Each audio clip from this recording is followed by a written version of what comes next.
Hello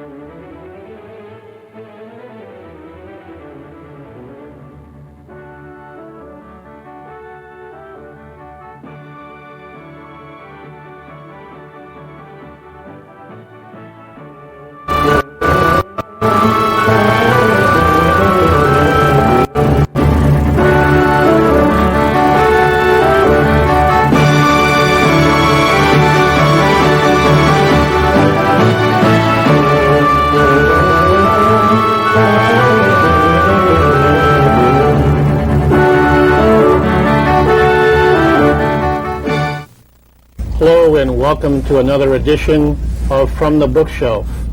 The premise of our show, as viewers will recognize, is that careful reading of well-crafted writing is the way in which the community endeavors to understand itself and the world better. Today we're gifted to have with us here the author and his wife, and recounting their story, the story of people who chose perhaps a different slant on life. Let me introduce, first of all, Alissa Geringer. Alissa, so good to have you here. Thank you for inviting us. And Ken Geringer. Delighted to be here, Mike. Thank you. Thanks, Ken.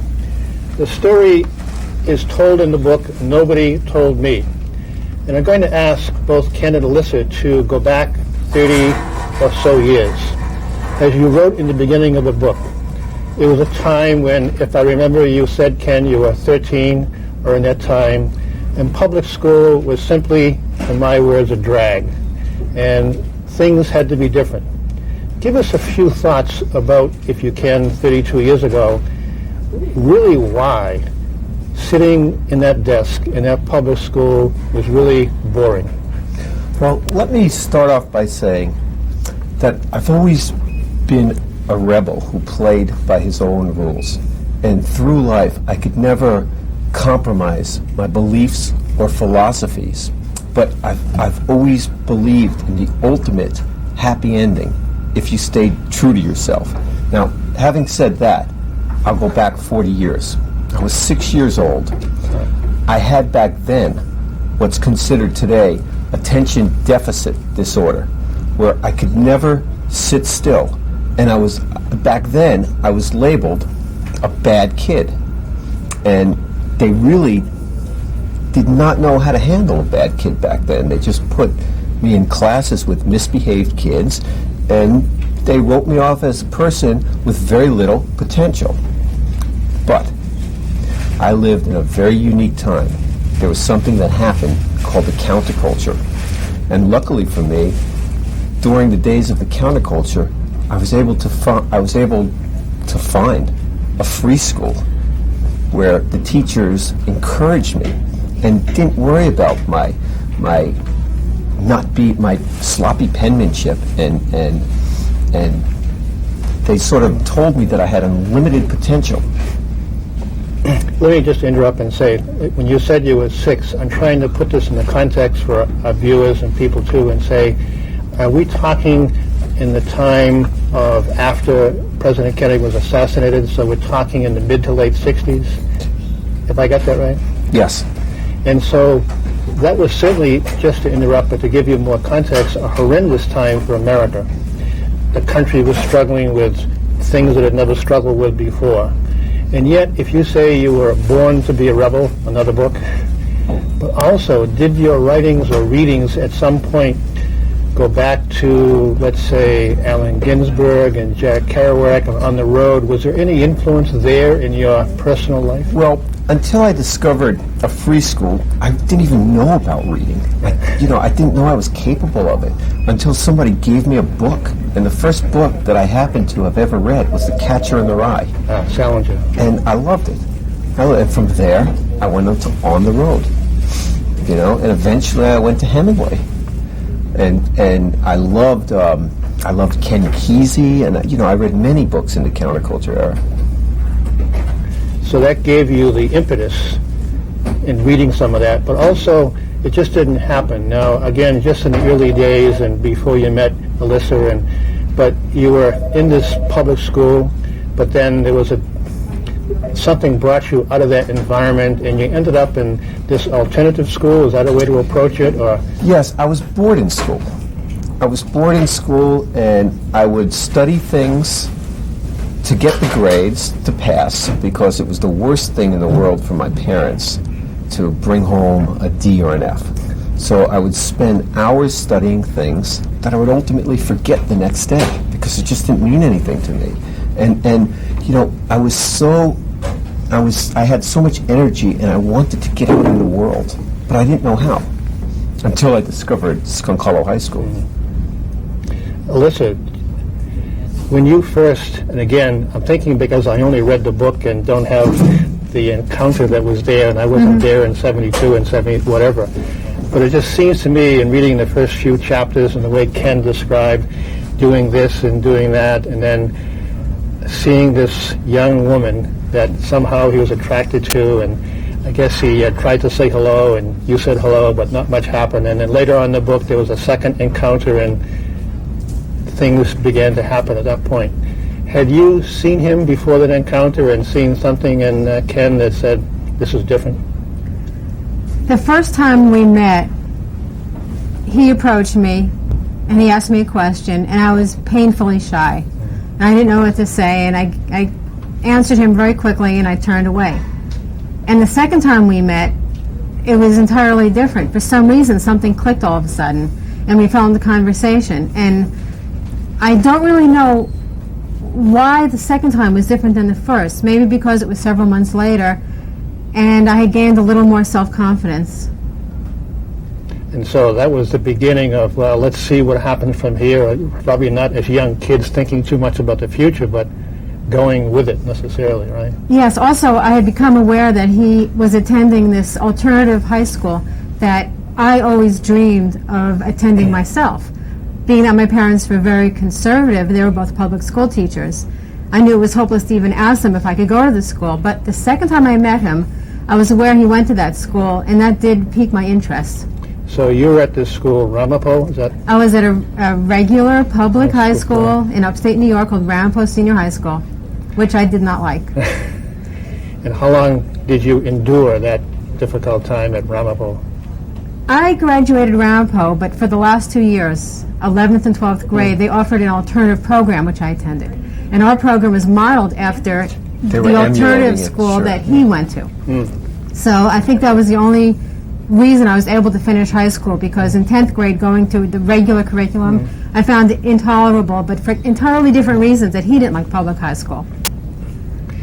And then you were, again, as the book recounts, so I'm not digging into detail necessarily, uncovering things, but the book described, and I think it's something that even myself with my 4 children, as youngsters in the high school and teens, meet a person of the opposite sex, and then you opposite everything. We came. It was like a Romeo and Juliet story. I mean, we just came from two completely different backgrounds. Where Alyssa's father was, you couldn't leave a light on in his house without getting yelled at. Where my family, you know, just like lights were running 24 hours a day, and things were always happening. And it was just like, it was a Romeo and Juliet love affair. And it was one that still continues to endure. Oh, absolutely. Amazingly enough. Yeah, that's great. Tell us something about going and deciding to break away from family, from home, from the Northeast, from lots of things that were happening and not happening. And now, you know, you had your first child, Brian, and you were doing things and things were happening, but again, say something, if you will, both Ken and Alissa too. What gave you the fortitude and the courage to say, we're going to go to Florida, we're going to do something radically different? Well, to be honest with you, or have I got it wrong? Well, no, you've got it perfectly right. We are fearless. We have always been told that we can't do the things that we've done. You know, when Alissa became pregnant with Brian, and Alissa was... At the age of 18, I was in 12th grade. Yes, and... before you graduated. Everyone told me, you can't have a child, you're too young. They suggested even I had an abortion. Friends of mine. I've since introduced them to Brian and said, hi, this is... But it's always been like that. When we told our families that we were moving to Florida to start a wholesale cosmetic import-export business, they thought we were nuts. Right. They said, you can't go down to Florida. Everyone wants to go to Florida. How are you guys going to be successful? It just made us more And determined. that's what made us go. We had to succeed. Right. And I think we've spent our whole life doing the things against the grain, Right. but making them work. You know, when we do something, we do it to the end, just like the book. Just like today, we're sort of living the story continues right now as we speak. And the interesting thing, and I go back to the time because I think the context, and I'm not sure, again, as young people, you were living and rebelling and having the courage and doing things and against the grain, counterculture. But I remember myself being in the same general vicinity geographically, doing things differently. I was working for a computer company and doing things, but then the post-era of after President Kennedy's assassination and Robert Kennedy's assassination and Martin Luther King, Lyndon Johnson in the Vietnam War, and then later on with Nixon and Watergate, the country went through a huge shock. Sure. And I'm just wondering, too, if, although your book doesn't say that much about it, it had to be a big influence. Like the world was virtually falling apart. We were mistrusting our presidency. We were mistrusting authority. But you know what? It was also an era that my generation had a voice. For the first time in history, the younger generation spoke out. And we were all in tune with everything. And we demanded to be heard. Yeah. Well, our parents, you know, they were like, you're supposed to be seen but not heard. They went with convention. They did what they were told to do. Well, his parents did more than mine. My parents were more free thinkers. But it was the era of keeping up with the Joneses, I don't think we understood back then the importance of the times we were living through. As today's young people don't understand the importance of the times they're living through. Nobody to us, does. that was just life. And we took it in stride. It was even the grown-ups' life. It really didn't have too much to do with us, except that it did give us the impetus to think for ourselves. That was something we knew we had that generations before us didn't enjoy. I can't remember a time where there wasn't, when I was a child, where there wasn't a Vietnam War. But I always knew that it would end one day. We knew the war would be over. Somehow. Yeah, we just knew that. It was just, you know, it didn't affect us. We're kids today. They don't have that luxury. Yeah. When is this war going to end? Is there going to be a white flag and it'll be over one day? Yeah. Or will it last forever? Well, that's a great question for another story. But Yes. that is a great question. And you mentioned you had the sense that, as terrible as it was, and maybe you can describe, too, just for a bit, giving us more context. You said you went to Washington at one of the protest marches, the Vietnam War protest marches, and went down. There were some friends of yours and came back. Alyssa, did you go down with him or not? No. Not that particular No, I time. wasn't allowed out I was past very 7. young at the time. I was probably 14 years old. Okay. And I really didn't understand the politics of communism or containment, but I understand there was this young generation protesting something. We knew and bombs and napalm. Right, We knew right. it was not right. And I just felt a part of it. Something was wrong. You couldn't put your finger on it. For me, it wasn't really the politics as much as the music. And I've been chasing the music for 30 years. But through the music was the politics. It was all a big picture. At that time, and maybe, after that time you went to Washington, and then later on, and Alyssa, you and Ken had your first child, and then at a certain point, as you were expecting your second child, you went to Florida. And again, the Vietnam War, and the thing perhaps was still a big issue with America. When you mentioned music, were there some people, to look at the musical part of this journey with you a little bit, but what were some of the leading people in their lyrics, if you could remember that were speaking to your generation, your people, and this question you keep looking at and saying, how can we as young people have a voice? I'll say that in one sentence. John Lennon, Give Peace a Chance. I mean, that was the theme song of the era. That's what it was all about. Now, did John, in that period, John Lennon, stand out apart from, I know the Beatles had their time, and John and the rest of them kind of went their way individually, but even when the Beatles were the Beatles as a group, do you remember that John was singular, apart from the group as a group? Well, we sort of followed John and Yoko's career back in the 70s, we were huge fans. I mean, when I heard that John Lennon was retiring for 5 years to take care of his son Sean, I thought that was wonderful. I thought that all men should have the luxury to do that. This is, he was such a role model. He initiated the trend of dads taking a more active role in raising their kids. I was shocked later to find out what really went on. Yeah, the other but side back of the story. then, Right. but back then, That's what you saw. yes, I wanted to live my life after him, and I didn't even care that he left the Beatles at that time. I think John's voice was the omnipresent voice that rose above all the others. But for me, I also listened to Dylan and Jimi Hendrix, and even in their own strange way, the Grateful Dead, and their lyrics and their voices spoke what I was feeling inside. And their longevity. And they gave words to what I couldn't put words to the feelings. Sure. Did you go to, let's say, Grateful Dead, I mean... Absolutely. I didn't attend. I did that as part of part of my class in Skunk Hollow High School. Right. The teachers were deadheads. They were also professors at Long Island University.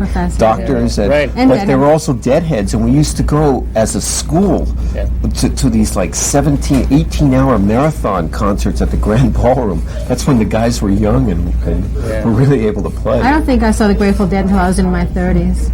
But starting at 18, I stayed home and I took care of my kids. Right, you knew about that. They were paramount importance. Yes. Alissa, do you have any regrets? I don't mean to say, looking back and say, what if I had done something different, Alissa, because Ken was doing this, and you had to have the responsibility in some sense because there were these two children growing up, and the two of you are handling life, as it were, and there's music and something going on. Do you have any kind of regrets in terms of saying, gee, if I'd gone off to college, or if I'd done this differently, or how do you feel about being obligated in that sense early on to be this mother and to be this parent and be this responsible person?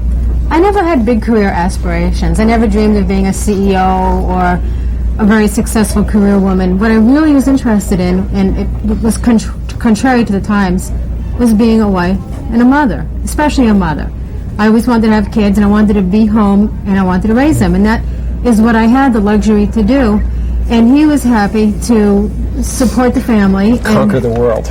Although he might have done it unconventionally, and I wasn't always happy with his choices, I never got in the way of what he chose to do. And even if I didn't believe in what he was doing, I still supported him and I helped him. And I eventually did attend college. At the age of 35, I went to nursing school, and I became a registered nurse. Although I never worked in the profession, because once I graduated and I got my RN, I wasn't really interested in working in the hospital. But I did achieve that. I have a college degree, which I'm very proud of. So I did everything that I wanted to do in life. So you were going to school while your kids were going to school, maybe in a different kind of a climate, in a sense. They were in high school. Right. Or just graduated, yes. Alyssa's always been the brainiac, while I've always been the maniac. That's a great phrase, but it may go both ways too. I mean, one may say brainiac, maniac, but now when you can, for example, might go off. Again, I'm thinking about the book and some of these, I'll say, adventures, like 72 hours in a musical studio and doing this and doing that and staying up and coffee and everything else going on. And Alissa, you may not see Ken for days at a time.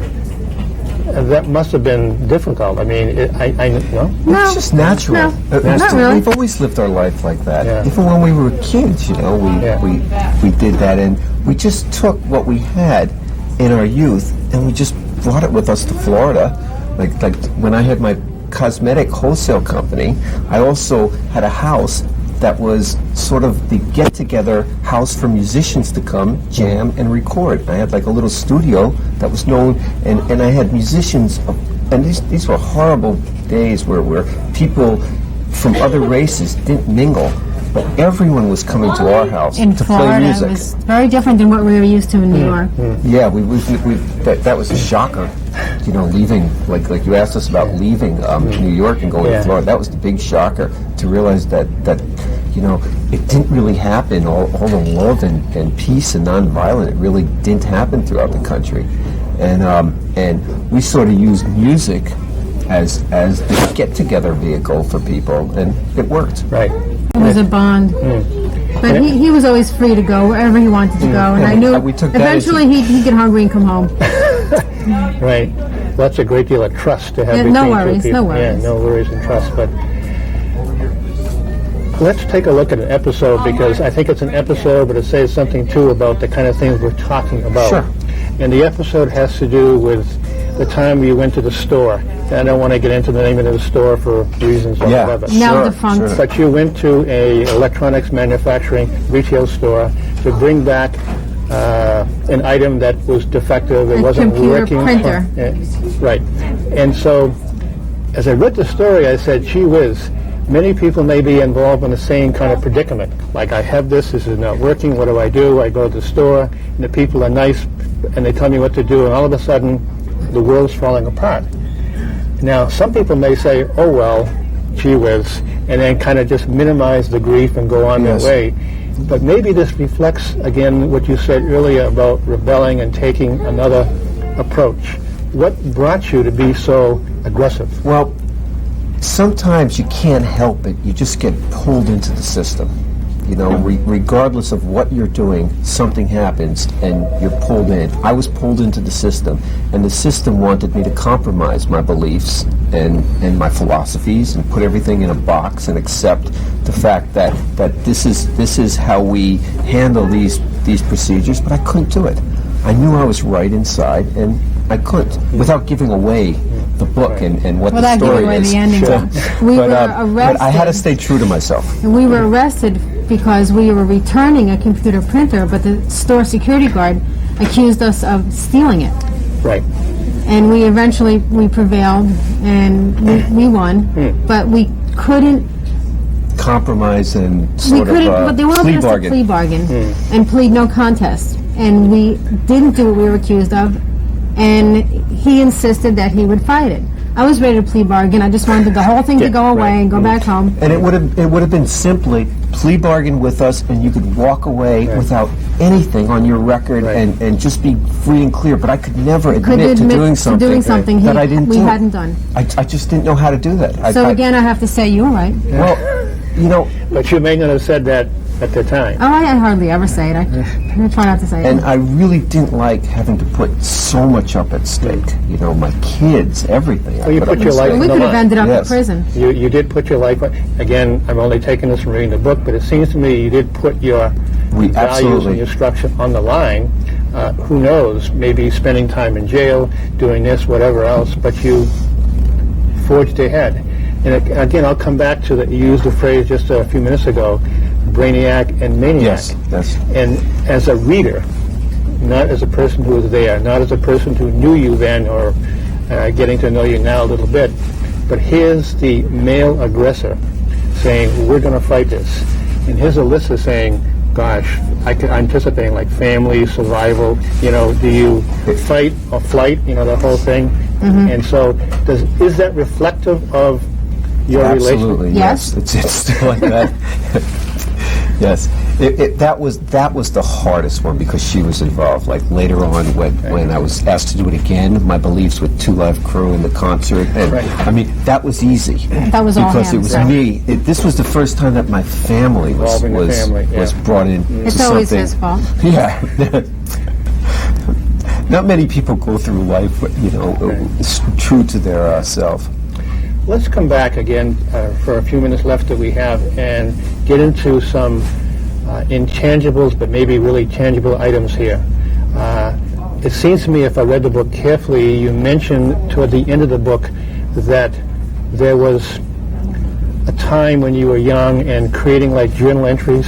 So you may want to, I'll come back in a second, but so you began like a lot of young people do, maybe making a diary or journal entries. And this continued maybe sporadically, I'm guessing spasmodically over time. So after 30 years or whenever, and then a lot of things have gone under the surface, and you said, let's put this into a book form. How does that crystallizing of the history and the journal prompt you to write the book? Well, I knew after my daughter was born in 1978 I look back at my childhood and I realized that we were in Florida and things were different here, and I had such an extraordinary childhood. And then here I am looking at my 2 young children, and I'm wondering, what is their childhood going to be like? And they're in a different place and with different values and different morals, and I felt compelled to capture on paper what I went through. So in 1978, I bought some yellow legal pads, and I just started writing about the times. And because it was back then, I really was able to capture what I went through back then. And, I took those yellow legal pads, and I put them away. And probably in the 90s sometime, when we were moving, I found this suitcase with these legal pads, and I sent the writings, because I thought you would be fascinated with them. Right. To one of my teachers from Skunk Hollow. Oh, going way back. Nan Prenner. And she read them, and she just loved them. And she said, "You got to continue." And I just continued. And I never thought that it would turn into a book, but it has. And we were living through such extraordinary times once again. He said, "I really better put this down on paper, or this will be lost forever." So the book was a memorial, which would be my word, in terms of going back and saying this was such important history for the family, for you, for Alissa to have. Absolutely. But then it goes beyond the personal memoir and memorial into maybe the public. And that's why the book and some of the things we're talking about today. But what's the next step into saying this needs to be published? I think that's a big leap. Well, I realized that I got such an incredible glimpse into John Lennon and Yoko Ono from my work with Jack Douglas. So I also wanted the book to be a tribute to John Lennon and to record producer Jack Douglas. And, after all is said and done, I realized one day that it's got to be published. Nobody's ever lived through times like this and has handled it like this. And we realized that we're going to do it. But again, we didn't go the normal route. We're doing what everyone says can't be done. Again, we're doing it ourselves. People tell us you can't write a book and no one's going to read it. And you have to hire big publicists. Right. And again, he's doing I'm it on all a himself. 60-city book tour, and of course, I was told by publicists, authors never go on 60-city book tours. That doesn't happen. They go on 4 or 5 cities, major cities, and they do the media. I'm doing it my way, And they I'm charge not $7,000 to $10,000 per city. city to contact the radio stations. He said, Do it "Where's the myself. phone?" Right. I picked up the phone, and here I am talking to you. And That's right. I'm It's doing It's an that across the whole empowering country. time. It's an empowering time. Let me say something quickly. We have just a minute or so left in terms of our conversation, but I'm wondering in terms of the title. Nobody Told Me, which is a great title, 3 words in the book. But I'm wondering, not just where that came from, but maybe is, rather than saying nobody told me, people did tell you, but you said no. I've said no. And also, as John Lennon said, nobody told me there'd be days like these, strange days indeed, and that's my life motto. Everyone told him, including me. Right. He just wouldn't listen. Yeah, Nobody could tell me. exactly. Excellent. Well, Alissa, thank you very much. It's great to So meet you welcome. and chat with you. It's great. And Thanks. I've come to know more about this, and this is wonderful. Ken, It's been an honor. Thank you, Mike. pleasure to have you with us, and thanks for answering some of our questions. Thank you. Great. And we hope the book is a success, and your tour is a success. Thank you so much. And thank you all for watching From the Bookshelf with Ken Geringer and his wife, Alissa. Nobody Told Me.